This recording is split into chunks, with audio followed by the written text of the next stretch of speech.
Welcome to Ask Earl Anything. This is the show where your questions make the show. If I don't have questions, I don't have a show. I do this once a month. Now, when this show originally started, it used to be weekly. Over the last year, once a month's about all I can really do, and especially after last year at this time when things kind of changed in my life. I'm doing this show because I feel like I need to talk to you guys. I have a bunch of questions. I don't want them to pile up on me. But I'm going to be honest, lately it's been a tough year. Most of you guys that watch this show regularly know that. My son passed away last year, about a year ago almost, and it's a tough year. I mean, dealing with grief is one of those things that's really tough. Then you put that on top of coronavirus and all the other unrest in our country and our world. And there's days I wake up and I don't even know why I do what I do on YouTube. I really don't.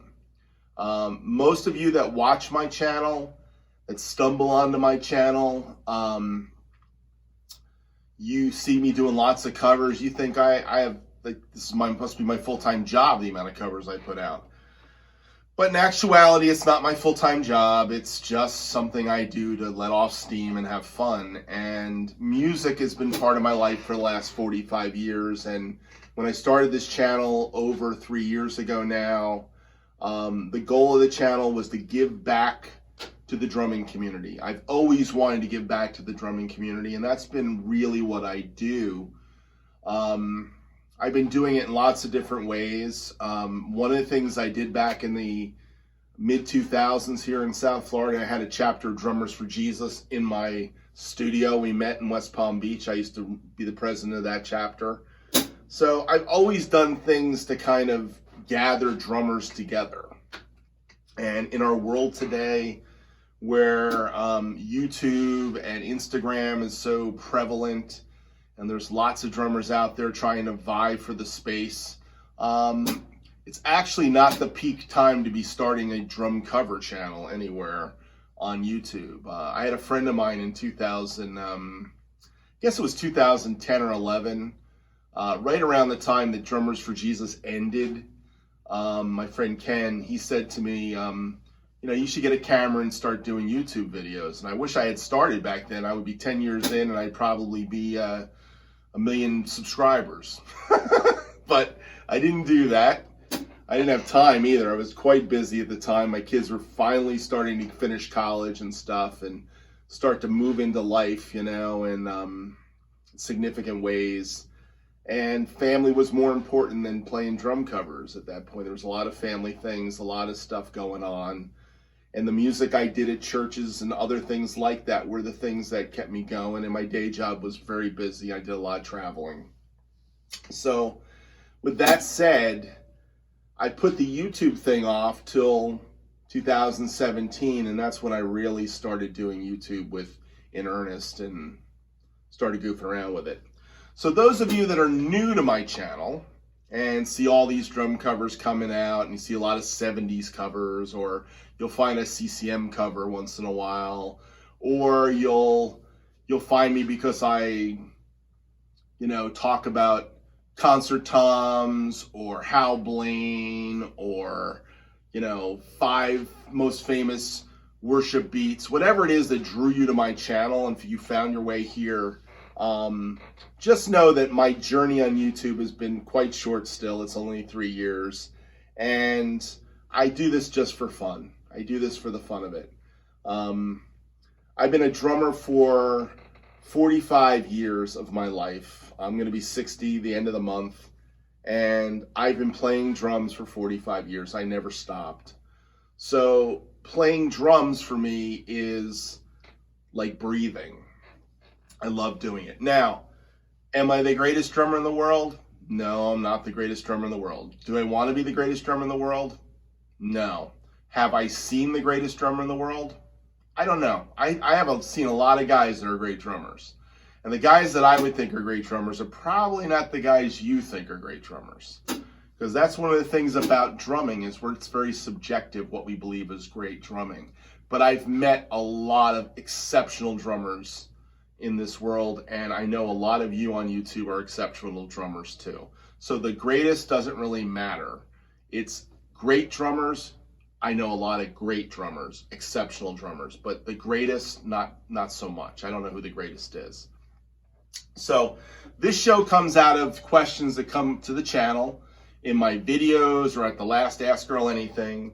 I want to shout out to a few of my, few of the guys that really are always there asking me questions and always around a lot. One of them is Michael Perry, and last year at this time when my son passed, Michael Perry was one of the guys in the community that called me up on the phone, and we talked about my sadness and what I went through, and I want to thank him for that. He's a good friend. I don't see a lot of Michael Perry's postings anymore. I mean, I don't think he's posting as much, but I have two little kind of questions from him on this Ask Earl Anything.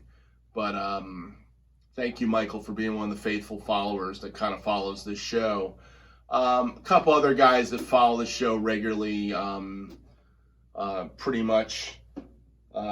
Brian Curry, you know, I've talked about him before.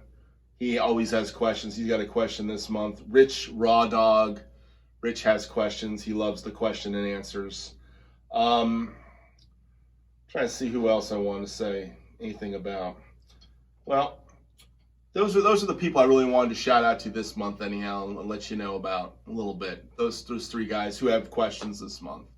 So a little shout out to them. I'm sure there's lots of great new drummers coming on. I'm following a few that I really enjoy. As the year goes on, I'll probably shout out some more. So I'm going to get into questions this month.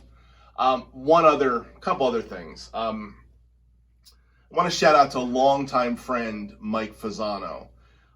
Mike Fasano is a guy that I'm going to have another Earl Asks Anything with. I did one with him when his band toured through town last September, and it was really at the peak, right at the beginning of my pain. I was like less than a month. My son had passed, but I saw him, and it was he brought great joy to me that day. Gave me a pair of sticks and a cymbal and a drum head, and he's just been a really good friend. And he's another one like Michael Perry that has been there for me during this last year. And I actually talk to Mike Fasano quite often, at least a couple, you know, once every 2 months, maybe more than that.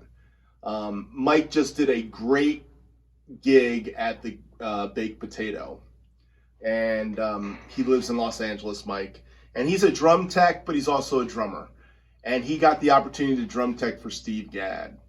So I've got some very special video and photos of him with Steve and Steve's kit, and I've got the lowdown on his current cymbals right now, which I will share someday when somebody asks me the question about Steve's cymbals. I actually have the actual pictures of all the cymbals and the lowdown on his hi-hat and all that stuff that he's using today.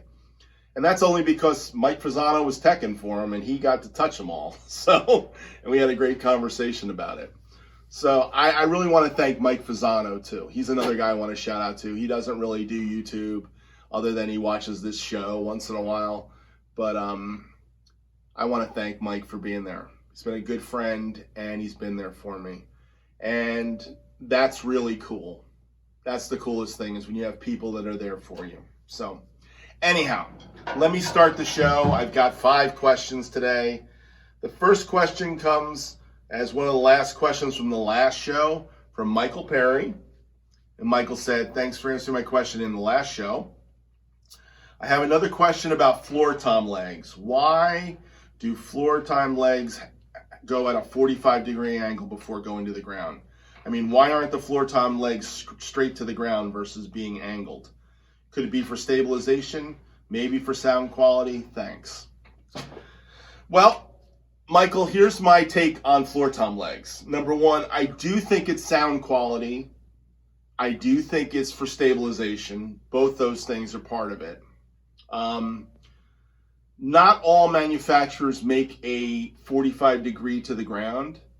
Matter of fact, most of there's a drum company, DW Drums. They actually make it a 90 degree. They actually do like kind of a bend 90 and then another bend down. And they believe that that gives their floor toms more resonation. Now, my experience with floor toms is not that it gets more resonation, but I've never really owned a DW kit, so I really can't say that I could prove that. I have had floor tom legs that are straight, and I've played on floor toms with straight legs, and they seem to be deader. So some of the old Gretsch floor toms were straight legs. Since they've put the little 45 degree and down to the floor, they have a little bit more resonation to them. Another thing that helps floor toms to resonate, I will tell you, and this is my secret to my floor tom sound, is getting floor tom legs that float. And the best floating floor tom legs that I know of are the Pearl feet. They have floor tom feet, and they've got like a, let me show you kind of, sort of. Here's my floor tom, my 14 by 14 floor tom. Flip this over, and here's the floor tom legs. Little rubber foot, it's got a little hole in it. It kind of bounces on this. These things are beautiful. They really, hear that drum just sings? That thing will sing for about 20 seconds, keeps going. Still just there.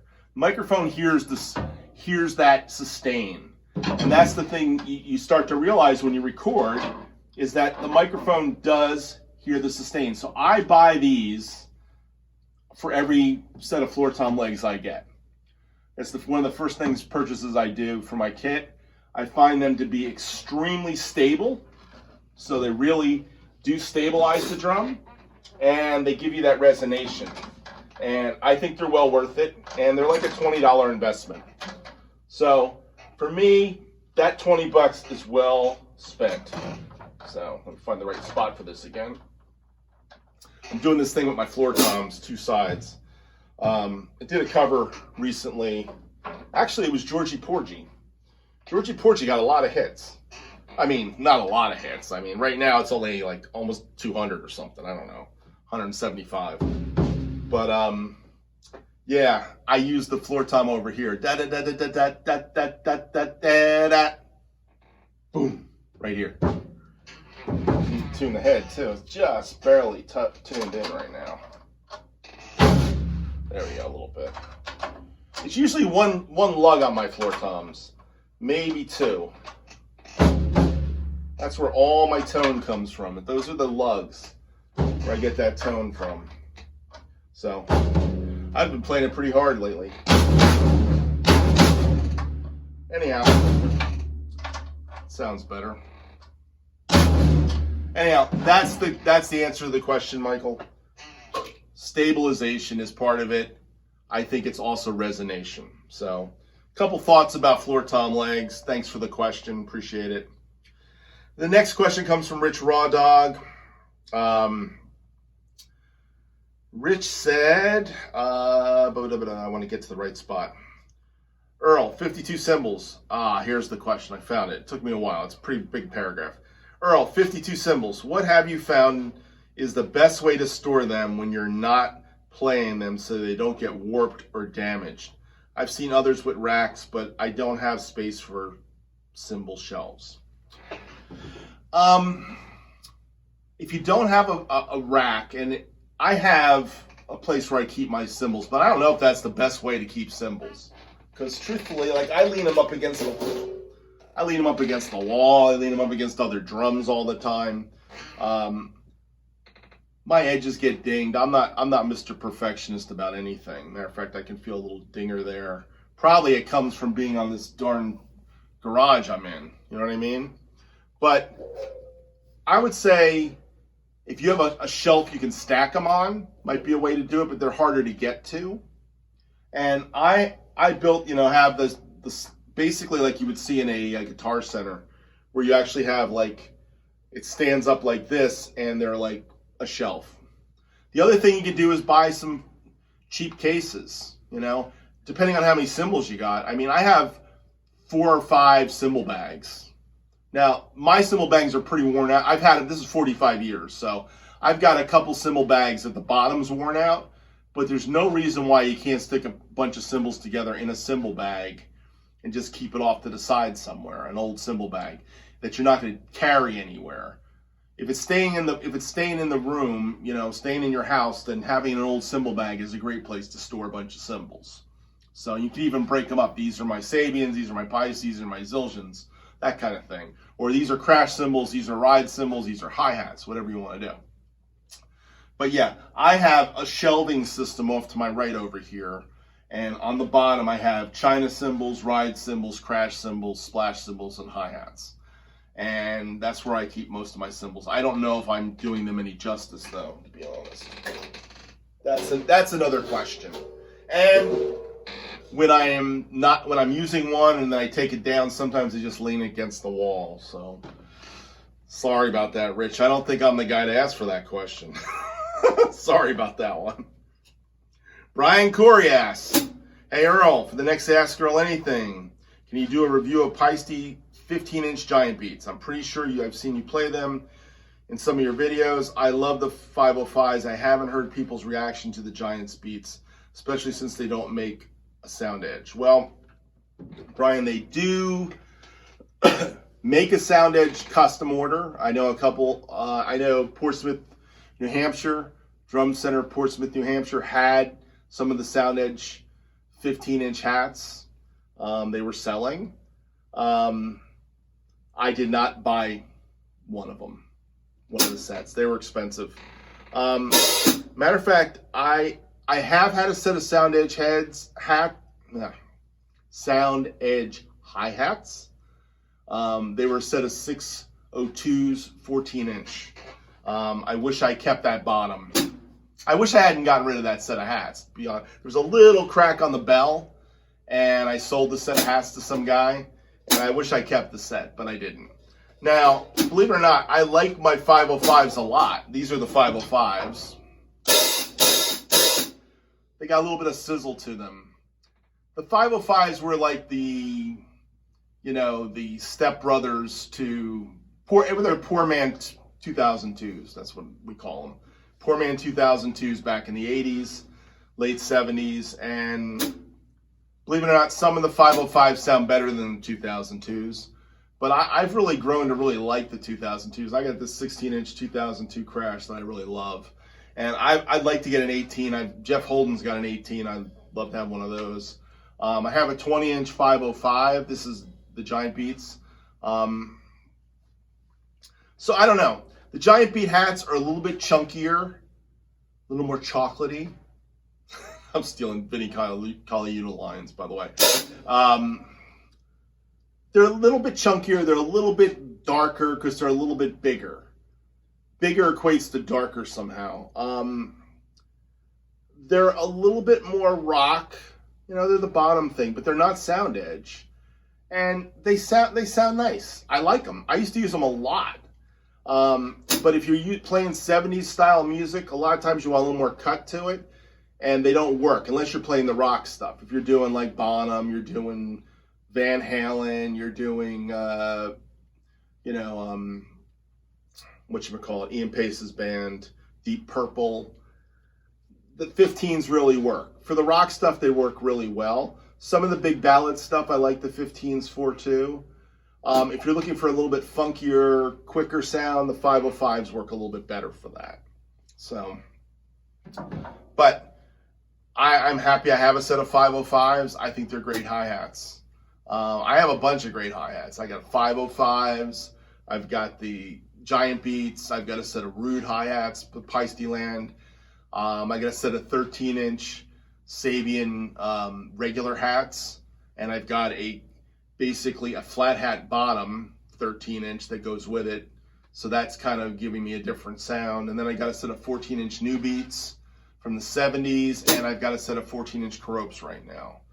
So I've got plenty of hi-hats to play with sound-wise. But when it comes to my Pisces these days, you're seeing a lot of the 505s, but occasionally you do see the 15 Giant Beats. Great cymbals. All right, I got two more questions. Here's two more questions. This is a rough show this week. I'm sorry, guys. I'm having one of those rough shows. I don't normally cut my shows up, but this is one of those days where I'm just not in the pocket. I'm just not. Here's a question. I forgot who it's from. It's from somebody who sent me a Facebook Messenger question, and believe it or not, I can't. Mark Dozier. He found me on Facebook, and he wrote me, Mark Dozier. I think that's how you say it. Yeah, Dozier. Yeah, I can't pronounce your name, Mark. Desros. Doziers. I'm terrible with names. He wrote this. He said, "Hi Earl, do you have a video of the process you use to record cover videos? I really want to start these for my family. I have mics, I have a video recorder. I suspect a mixer that can record to USB, computer, or something you can record the YouTube drumless track, and then computer program to sync it all together. Can you help?"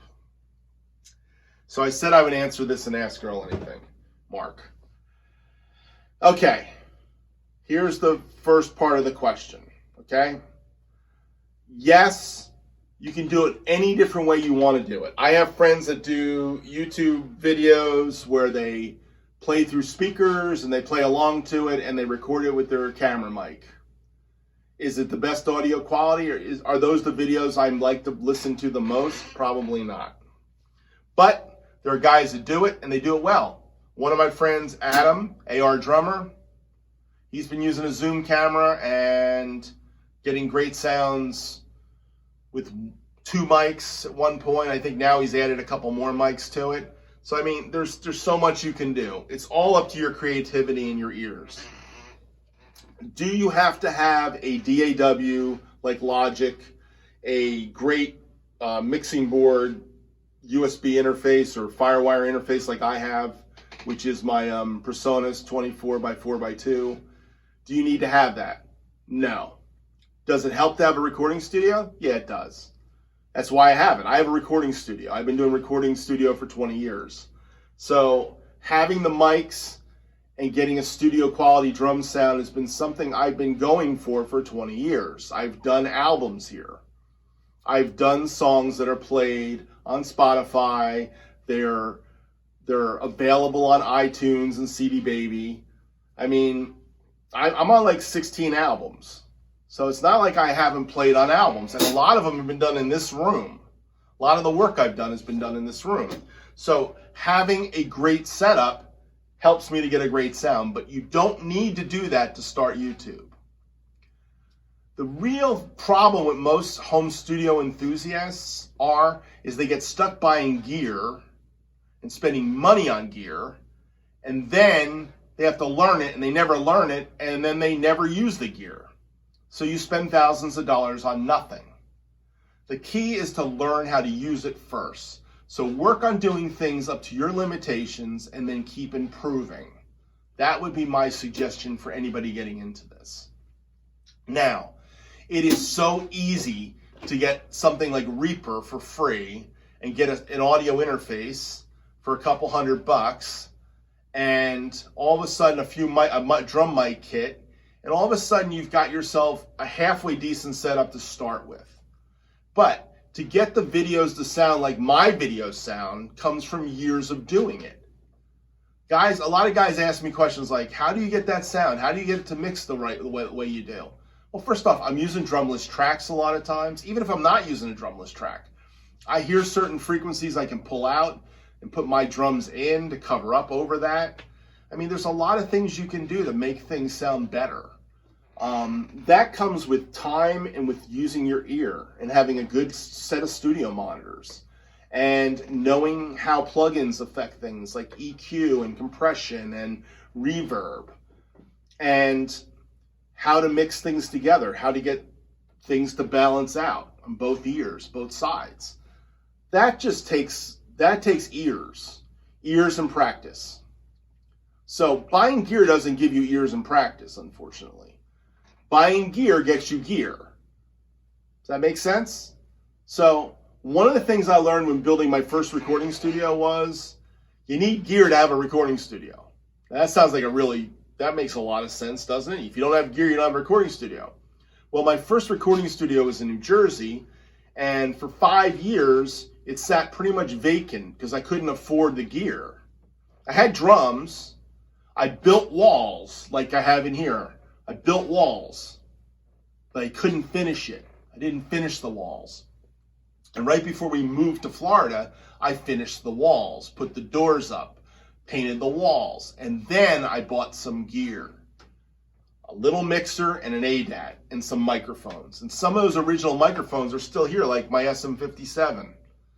You know, I actually have all the microphones I pretty much bought back then when I bought my original studio. The difference was it sounded like garbage. That little board was an Alesis board and that Alesis ADAT, 8-tracks ADAT, and it sounded like crap. But it got me into a recording studio world, and that was the beginning of my studio. And I did some demos, and it really sounded bad. And then I moved to Florida, and I bought a second ADAT, so then I had 16 channels and another board. And then I did some more demos, and it sounded like crap. I was like, wow, these don't sound good at all. And then I bought a computer. And I bought a G4 Mac and Digital Performer and an audio interface. And I started working on my wife's project, Toward the Lamb. And I recorded in a bedroom studio. I didn't have walls. I didn't have a garage. I had an 11 by 11 bedroom, and I recorded her album in an 11 by 11 bedroom. And I learned how to record drums in a bedroom. I also learned a lot of other stuff about sound in that bedroom. Boxiness, the Boxy Sound of vocals. Boxy Sound, you get anything in a square room. So I had to learn how to compensate for the square room and put blankets up and all kinds of other sound deadening and things that are really important. Because guess what? If you've got a live room and you put a bunch of mics in it, it's not going to make the drums sound all that good necessarily. So you have to know what you're doing to do these things. It took years of figuring that out. And when I finished my wife's album, recording it, then I took it to a friend who had a professional studio, better than mine, and we mixed the album there. And I learned about mixing an album. And it's not what you add EQ-wise, it's what you take out that makes the track sound the way it does. And if you look on my YouTube channel, I have a playlist called Toward the Lamb, Stephanie Bennett, Toward the Lamb. You can listen to some of the tracks I did in 2005. And that whole album was recorded in a bedroom studio. So what I'm trying to say to you is, you need ears first. The gear has to come, and then you have to develop the ears and learn how to use the gear. And that's the key to the whole thing. There's 1,000 different ways to do this. So don't let anybody tell you need this mic or that mic or blah, blah, blah. If you've got a room, you've got to have it a little bit dead. That'll help the drums to sound right. You can get away with 2 overheads, a kick, and a snare mic is great. 4 mics can record drums, no problem.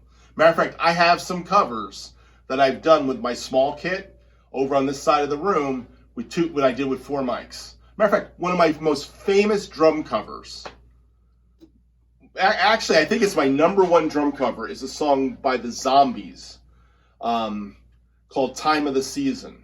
I did that in 2016.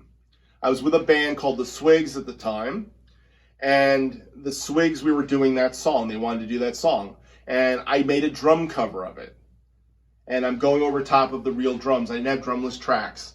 And I recorded it in Studio B with my big Noble Cooley kit I had at the time. And I put 2 overheads, a kick, and a snare mic. And I've got more comments about that video than anything, because that video has been around for 4 years, about 4 years now. And people love the sound of those drums. And the reason I made that video so I could record the drums in that room, because that room never sounded good to me. So I started putting all kinds of stuff around the room to deaden the room a little bit, because we were recording the band's demo here. And that weekend I was going to record the demo. So I thought, let me set up the mics in that room and see if I can get a good drum sound, because I'm going to be in the booth. That's the booth. Shut the door. Got a drum booth over here. And they were going to be out here, and we were going to record live, everybody together. I was engineering, and it was a lot of fun. It was a lot of headaches, but it was good. We had a lot of fun with it. I have those demo tracks. And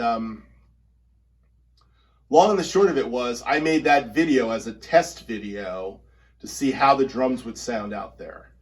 And people watch that video all the time. Time of the season, the zombies. So right there, it tells you don't need a lot of mics to get a good sound. And that's a 4-mic setup. Time of the season, the zombies. So you don't need a lot to make it. You just need to know what you want to do. So I hope that helps. Hope that helps those of you who want to get into YouTube and do more recording. It's not necessarily all the mics and things you have. It's how you use everything. That's the key. All right. My last question comes from Rob Alexander, and he asks, Earl, could you possibly do a video explaining how to play along with music? I mean, how your sound gear is set up. I see you have in-ear monitors, maybe a click track without drums. I myself don't have mics and a mixer. Whatever you are doing, it seems like a super system. Thanks for the question, Rob. The answer to the question is sometimes I have a click, sometimes I play along to the drum track. I've actually even done drumless tracks without a click track or any drum track to play along to. It's not my preferred way to do it, by the way. With X-Track stems, the program I use to make my drumless tracks, a lot of times I'll play along with the original drum track, and I will use that as my guide, and I'll play along to the drum track. I'll just pull it. I can mix it down a little bit lower. But sometimes I can make a click track from that track. And if I can make a click track and it's a nice click, I'd rather not have the drums there. That helps me to play it more solidly in my book. And I can groove more with the bass player. I did a drum cover today, I Hate to Lose Your Lovin' by Little Feat. Now, I realize it's partially blocked, so part of the world will never see this video. But the part of the world that does see that video, I made a click track for that tune. I started practicing it with the original drums, and then I built the click track for it. And then I pulled the original drums out, and I could play along with the click track. The version that ended up on the video, though, ended up being one of the versions I did with the drums in. So it all depends for me. But having some kind of a guide is important. I make myself sound in the mix in my ears. So I want my headphone mix to be where I feel like I'm in it. It doesn't have to be me loud, super loud. It just has to be me feeling like I'm part of it. And if I do that, then I usually sit in the mix better. And then once I go to the computer to mix everything, that's a different part of the ball game. But yeah, I have a great monitoring system, by the way. All these mics go into my board. My board comes back to my headphone amp, and they go to my ears, and I have a certain mix, kick, snare, overheads. So yeah, I have an ideal situation. There's no doubt about it. And I think that's what you're asking me. Now, I've done a lot of covers with the drum track in it, and I had to play over top of it. That's a lot harder. You have to play more exact. I have friends like CCM Drummer that love to play exact, and they love playing over drum tracks that way. I find with X-Track stems, I can play over the drum track like we're talking about, but then I can get rid of the drum track. It's kind of nice because then it sits a little bit better. And the mix actually feels like I'm in the mix. That's the way I make it feel. But that's because I have a recording studio. I have a mixer, I have a computer, and I'm able to actually isolate better. So yeah, and I think what you hear in your mix affects how you play, by the way. So if you don't have a great sound in your mix, it's going to be a lot harder for you to play, you know. That's the truth of the matter. So, boy, this one just slug. There, it keeps going out, this one lug. Anyhow, this is my distracted Ask Earl Anything show. I apologize for that. I'm going to cut one little segment out. But anyhow, thanks for watching. I don't know what to say, guys. This has been a tough month. It's been a tough month. And I don't expect the rest of this month to be much better. But hopefully next month I'll be a little bit more together. I'll have my stuff together. Get a few more questions. Thank you for putting up with me. Yeah. So one thing about life. Life just keeps going forward, doesn't stop. When it does stop, you're not here anymore. So thank you all for watching. I appreciate your feedback. I appreciate those of you who watch my show. Thank you all. If you like my show, like, click, subscribe, all that good stuff. And if you don't like my show, leave a nasty comment if you want. I don't care anymore. I do respond to comments, but not as regularly as I used to. Thank you all for watching, though. Have a great day. Take care.